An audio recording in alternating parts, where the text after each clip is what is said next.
dont je vais vous parler, c'est bien entendu cette affaire de référendum d'initiative populaire. Aujourd'hui, vous le savez, le référendum, il est prévu dans la Constitution, mais il n'y a rien. Ce n'est pas un référendum d'initiative populaire, c'est le président ou le législatif qui nous l'impose. Or, aujourd'hui, pour retrouver notre souveraineté, on doit récupérer vraiment un référendum d'initiative populaire. Et on va se battre pour l'obtenir.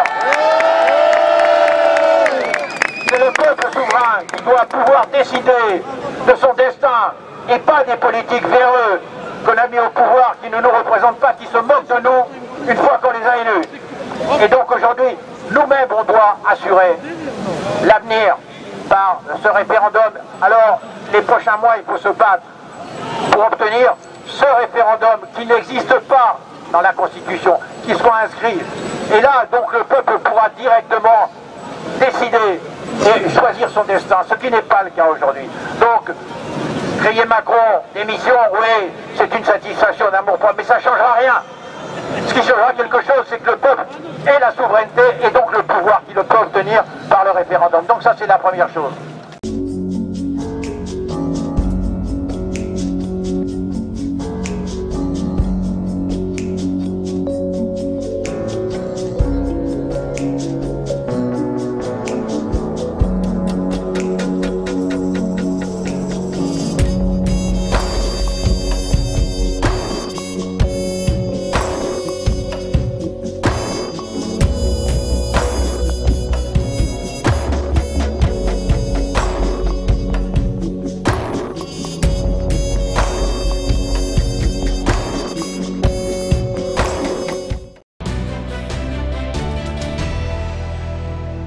Bonjour Étienne Chouard. Bonjour.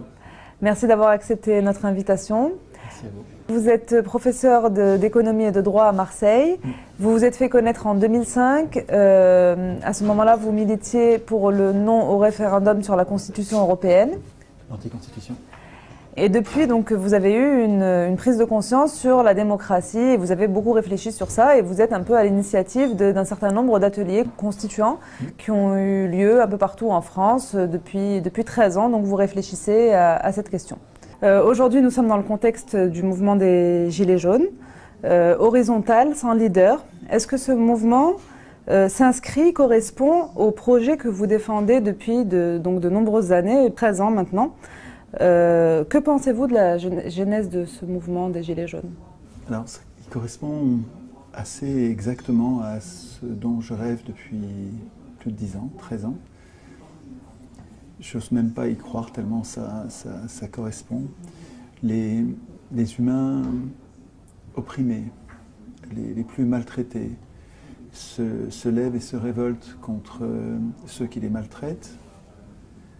Et ils le font spontanément, sans chef, en faisant très attention à la représentation, en faisant d'emblée, presque comme première cause commune, le fait de ne plus être représentés, tellement ils en ont marre d'être mal représentés. Et dans les contestations qu'ils font ressortir, bon, bien sûr, il y a ce qui les a mis dehors, il y a les bas salaires, il y a trop d'impôts, il y a les services publics qui sont détruits, le droit du travail, dans toutes les protections qui sont détruites, et qui sont des conséquences superficielles, extrêmement douloureuses et révoltantes, mais superficielles de leur impuissance politique. Et ce qui est très spectaculaire, c'est qu'il n'a pas fallu une semaine pour qu'ils prennent de la hauteur, toujours sans représentant, et toujours un peu partout, ça germe partout. Ils prennent de la hauteur par rapport à l'aspect législatif de leurs revendications, et on voit apparaître dans leurs revendications le référendum d'initiative populaire qui est au niveau constituant, c'est-à-dire qui est au-dessus du niveau législatif et qui décide non plus quelle est la loi que je veux, mais le rôle que je veux jouer dans l'écriture de la loi. Et ça, c'est historique, c'est extrêmement important que les gens à la base ne se préoccupent pas seulement des conséquences de leur impuissance politique, mais prennent de la hauteur et comprennent et réfléchissent aux causes de leur impuissance politique. Et ça, je trouve ça littéralement enthousiasmant. Alors, ça ne se passe pas exactement partout, ça ne se passe pas sans difficulté. Dans la liste de leurs revendications, il y a encore qui est très intéressante. Hein. Les dizaines de points qu'ils revendiquent sont très sensés, c'est des points importants. Mais quand on les analyse, chacun de ces points, comme zéro SDF, le SMIC à 1300, les retraites à 1200, le salaire des représentants, des élus, des ministres, égal au salaire médian, c'est-à-dire à 1500. Chacun de ces points est accessible par le référendum d'initiative populaire.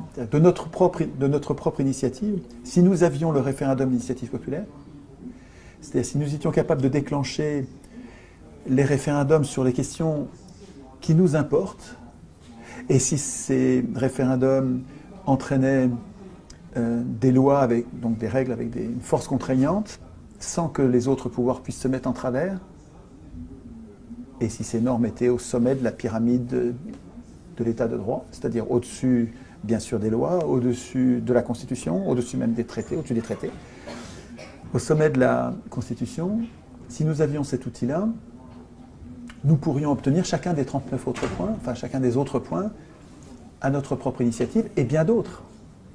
C'est-à-dire que le référendum d'initiative populaire, il nous donnerait la puissance politique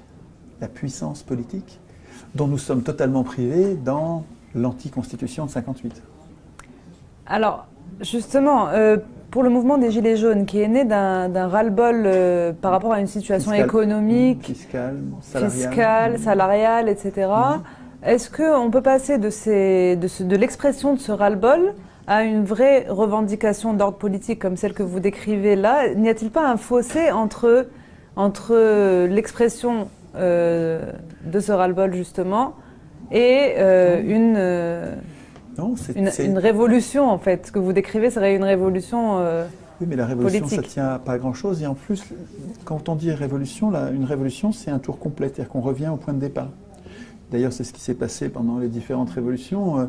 Nous nous sommes insurgés et au lieu de nous émanciper, on est retombé dans d'autres fers, dans une autre servitude.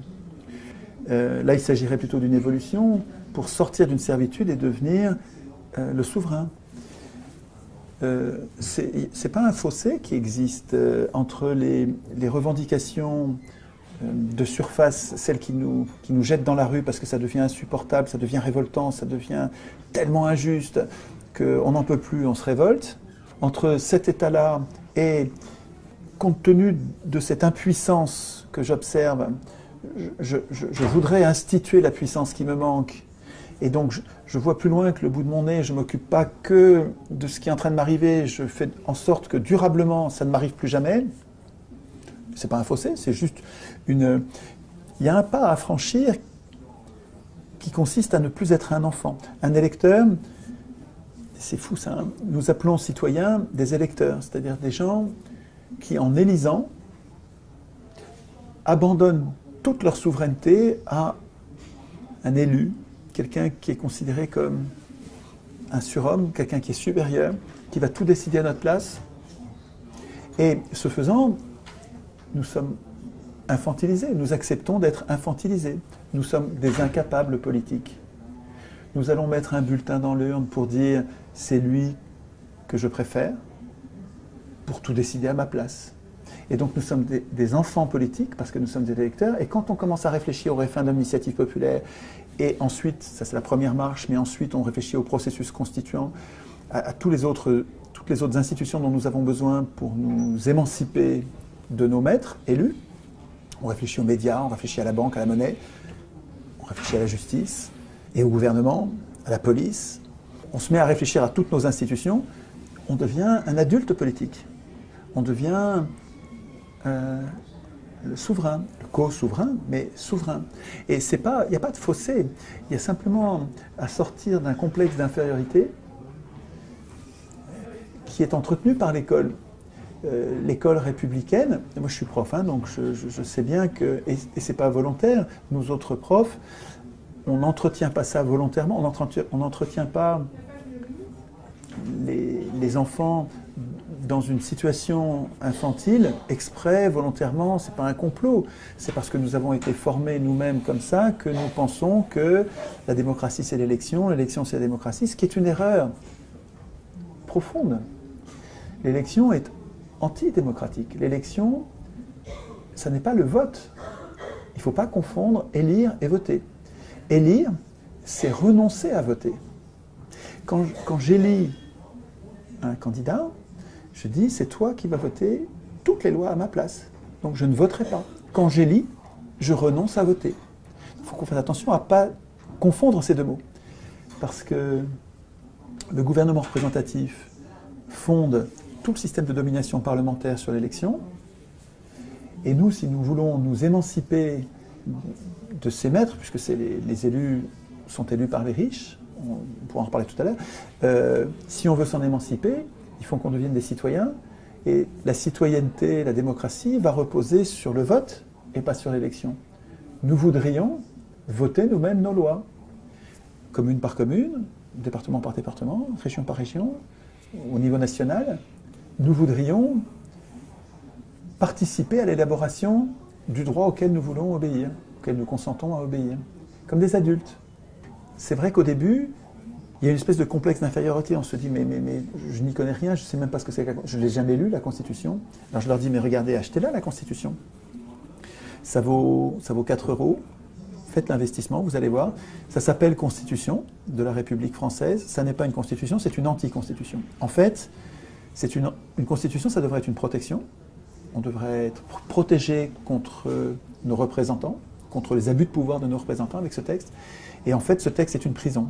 Ce texte nous interdit de faire quoi que ce soit contre nos représentants. Nos représentants font exactement ce qu'ils veulent, nous ne pouvons rien. La seule chose qu'on pourrait faire, c'est de ne pas les réélire. Mais en fait, quand vous dites ben, « je ne réélirai pas la crapule A », vous allez avoir comme choix uniquement la crapule B. Et quand la crapule B vous aura insupporté après un nouveau mandat, vous n'aurez le choix qu'à revenir à la crapule A. En fait, ce sont des faux choix qui sont dans l'élection. Et la Constitution, enfin l'anti-constitution de 58, mais c'est comme ça partout dans le monde, il n'y a pas qu'en France. Et puis c'est pas la première, il y en a eu d'autres avant. Ça fait 200 ans que ça dure. Ça fait 200 ans que les élus ont pris le contrôle du processus constituant et ne veulent pas le lâcher. Et nous leur laissons. Il faut dire aussi qu'ils le font parce que nous les laissons faire. Comme nous ne sommes pas entraînés à écrire la Constitution, on complexe, on a peur de mal écrire, on a peur de faire des bêtises, et donc on les laisse, on accepte d'élire l'Assemblée constituante. Et alors ce qui est très intéressant dans les mouvements des Gilets jaunes, c'est que comme ils partent d'un ras-le-bol de la trahison, ils partent d'une exaspération des mensonges des politiciens et de cette injustice crasse qui consiste à tout donner aux riches et tout retirer aux pauvres. Et ça prend un rythme ces dernières années qui devient humiliant. Exaspérés de cette manière, les Gilets jaunes partent avec un a priori absolument hostile à la représentation. Et ça, c'est excellent pour démarrer un processus constituant.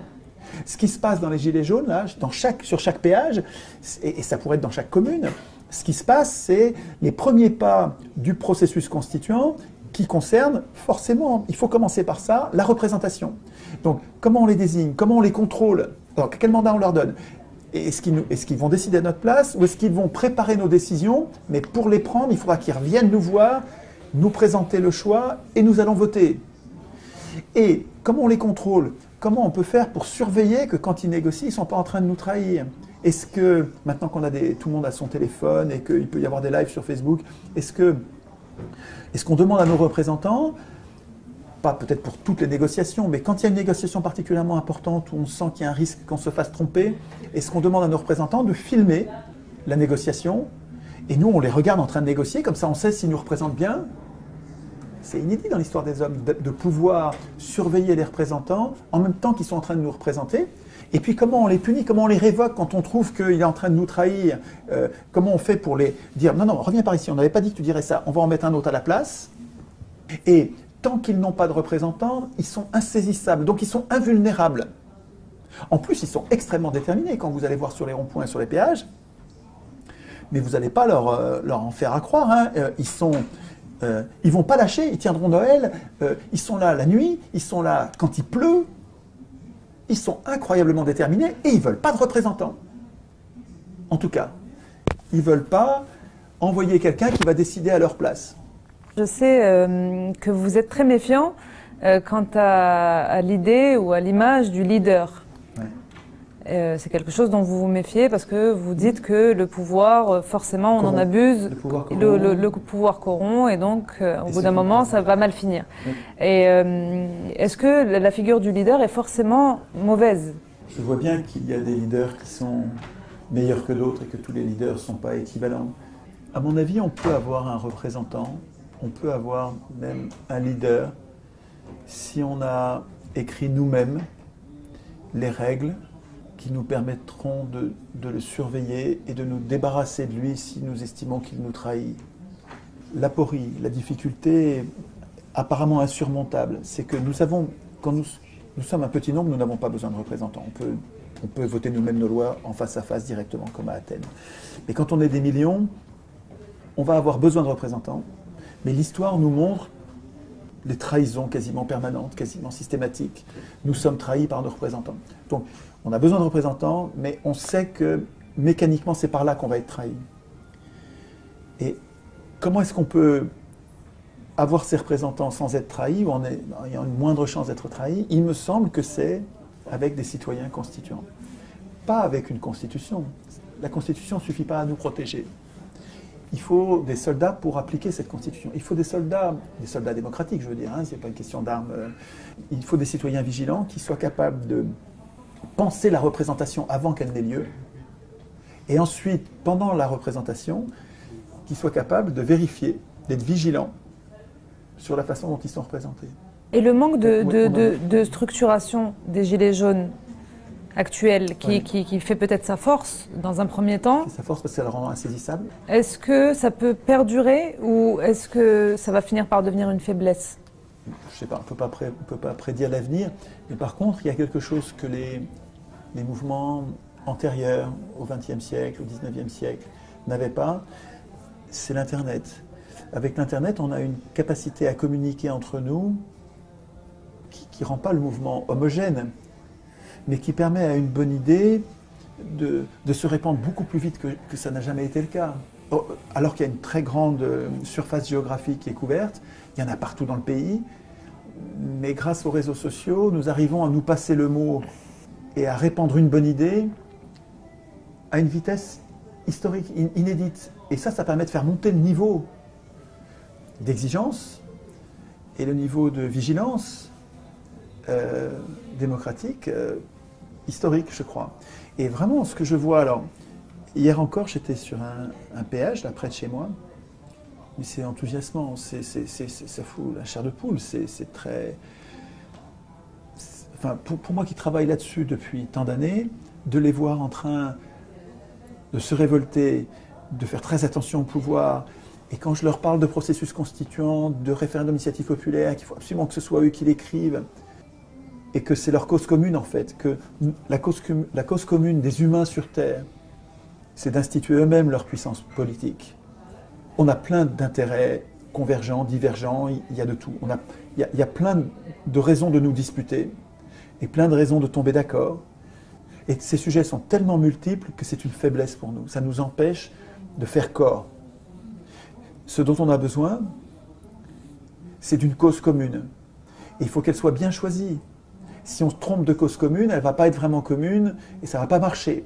Cette cause commune, c'est nous devons instituer nous-mêmes notre puissance populaire, notre puissance politique. Le contraire de ça. La Constitution, c'est une anti-constitution qui fabrique la puissance des élus et qui fabrique l'impuissance populaire. Les gens sont prêts à devenir constituants comme un adolescent qui en a marre d'obéir à ses parents est prêt à devenir un adulte en disant « j'ai toujours obéi, toute ma vie j'ai obéi, c'est vrai. Et là ça va changer, je ne vais plus t'obéir, papa, maman, je ne vais plus vous obéir, je vais en faire qu'à ma tête. » Et le référendum d'initiative populaire existe en Suisse. Alors est-ce que la Suisse est un pays hautement démocratique Excellente question. Ouais. Effectivement, le référendum d'initiative populaire existe dans de nombreux pays. Enfin, oui, non, pas nombreux, dans plusieurs pays. La Suisse, l'Italie, l'Autriche, mais l'Autriche, il n'a pas de force contraignante. Les États-Unis, le Venezuela et quelques autres. Et pourtant, ce n'est pas le paradis, donc ça ne suffit pas. Mais ce qu'il faut comprendre, c'est que le référendum d'initiative populaire dans chacun de ces pays est complètement borné par des tas de garde-fous. Les fous, c'est nous. C'est-à-dire que, par exemple, en Italie, un référendum d'initiative populaire est prévu, à l'exception des lois fiscales. Nous ne pouvons pas opiner de notre propre initiative sur le montant des impôts, la répartition des impôts, l'utilisation des impôts. Eh bien oui, attends, justement, c'est justement là-dessus qu'on aurait voulu opiner. Donc on n'est pas obligé de mettre les mêmes garde-fous. Donc il faudra qu'on ait des débats, mais c'est des débats constituants, c'est-à-dire qu'on ne raisonne plus sur qu'est-ce qu'on va faire au niveau législatif. On va pas raisonner.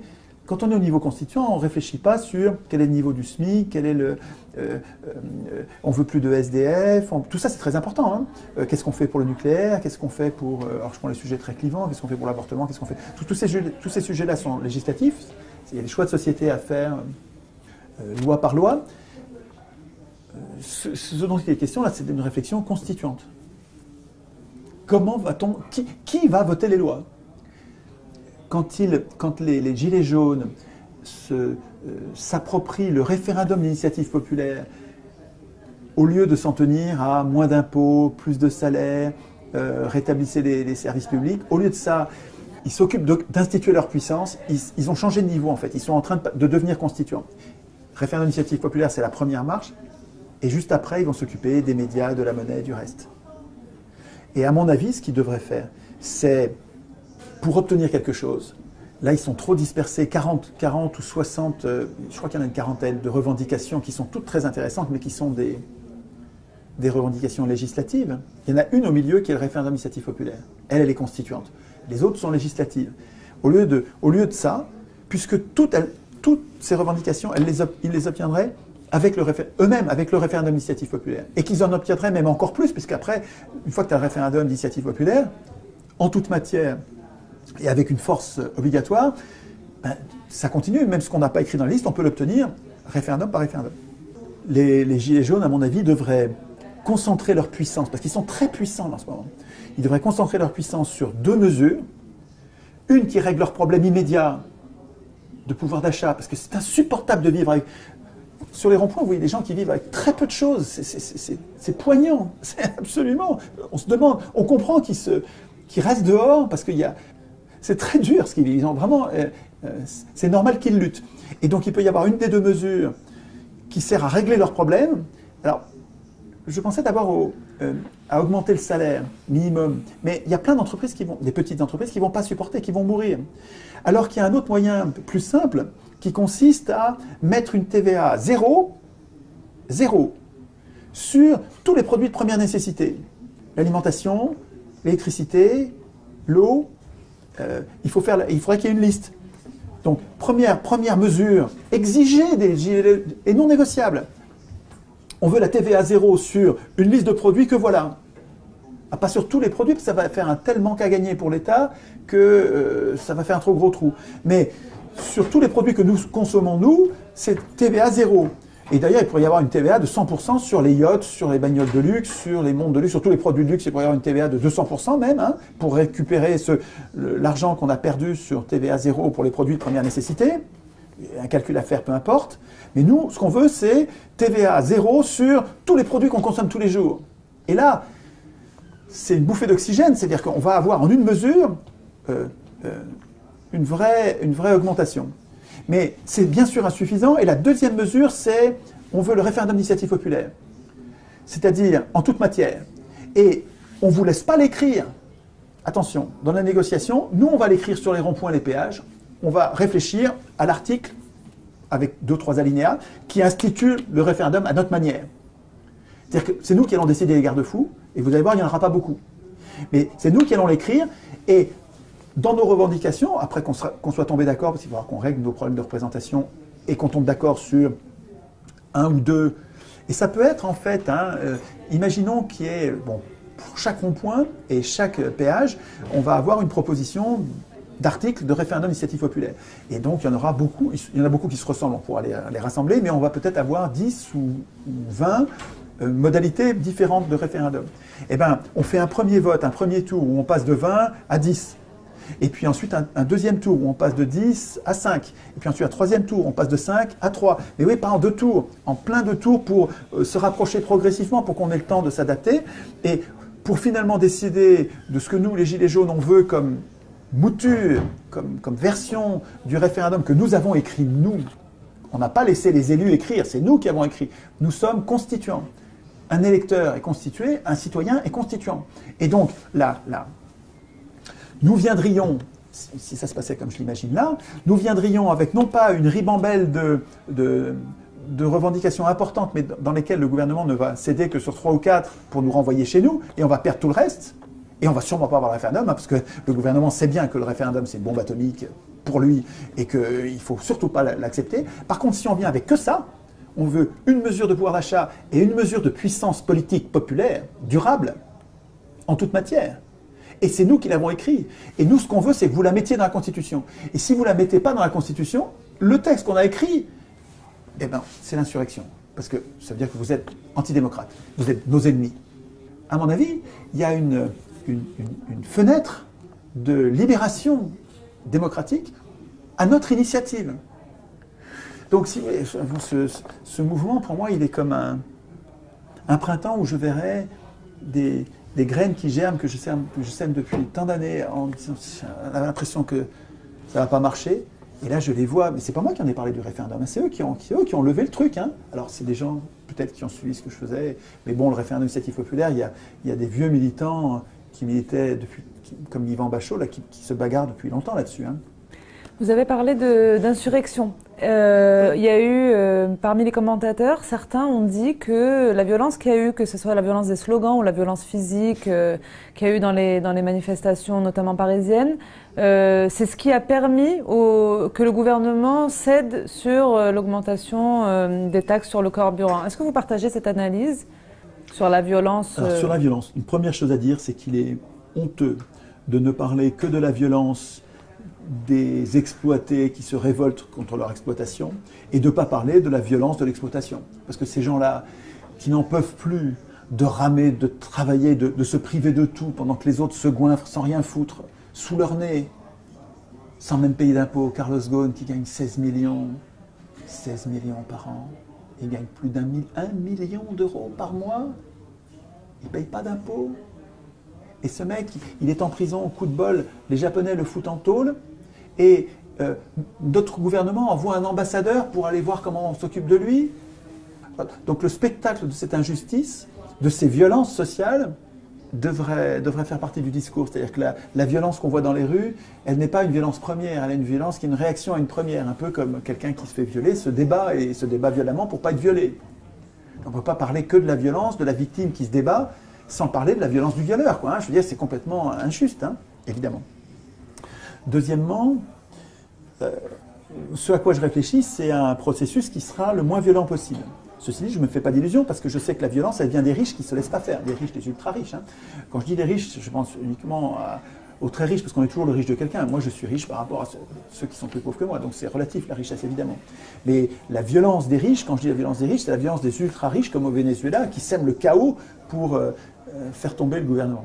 Et donc, je sais bien qu'on va avoir de la violence, ne serait-ce que parce que les contre-révolutionnaires sont prêts à faire couler le sang pour ne pas perdre leur domination. Donc je sais bien que malheureusement, nous allons souffrir de la violence. Mais l'idée que je défends, à mon avis, elle permettra d'avoir peu de violence. Parce que si nous sommes très nombreux, alors je ne dis pas quelques centaines de milliers, quelques centaines de milliers, vous ne pourrez pas faire l'économie de la violence pour imposer vos idées à tout le reste. Mais si la société, et je répète, 87% des gens soutiennent les Gilets jaunes et 90% des gens veulent le référendum, veulent instituer la puissance populaire, la puissance politique populaire. Donc on a potentiellement l'adhésion de la quasi-totalité de la société. si nous devenons vraiment constituants, c'est-à-dire que si ces gens qui veulent le référendum d'initiative commencent à l'écrire, c'est à l'article 11 ou à l'article 3, l'article 3 qui dit la souveraineté nationale appartient au peuple, super, qu'il exerce, super, par ses représentants. Si c'est par ses représentants, c'est que c'est pas... Bon, je le barre, ça. Qu'il exerce par la voie du référendum d'initiative populaire en toute matière. La souveraineté nationale appartient au peuple. Donc, si les gens qui veulent le référendum d'initiative populaire se mettent à prendre l'anticonstitution et à écrire eux-mêmes leur puissance politique, on va être une armée qui sera tellement nombreuse que la police, elle tire sur quelques milliers, mais elle ne tire pas sur tout le monde. La police, elle va retirer les casques, elle va venir avec nous, elle va dire « Ok, on le fait ». Et donc là, il n'y aura pas de violence. Quelques violences, mais peu, quoi. Donc, si vous voulez, j'ai peur de la violence aujourd'hui parce que c'est trop tôt, on n'est pas encore constituant. Et c'est tout près, là. Ce que je vois sur les ronds-points et les péages, c'est que c'est en train de se faire. À mon avis, ce n'est pas des années, c'est même pas des mois qu'on va attendre. C'est en train de se faire, là. Étienne Chouard, merci beaucoup d'avoir accepté notre invitation et d'avoir répondu à nos questions. À très bientôt. Merci à vous.